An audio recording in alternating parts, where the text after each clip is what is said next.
ఎలా మేనేజ్ చేస్తున్నారండి ఇవన్నీ? అలా ఏం లేదండి. ఆ! అందరికీ నమస్కారం.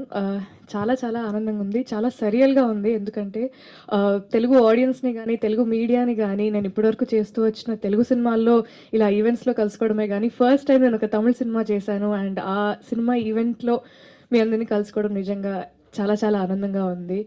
అండ్ మా సినిమాని తెలుగు ఆడియన్స్‌కి ah, nobody better than you both sir. SKN గారు, మారుతి గారు, థ్యాంక్ యూ సో మచ్. మీ చేతుల ద్వారా మా సినిమా తెలుగు ఆడియన్స్‌కి చేరడం అనేది it's a very very big thing for us. Thank you. And I'd really like to thank Yuvaraj sir, Magesh Raj sir, Vyas and Mani గారు. Thank you so much.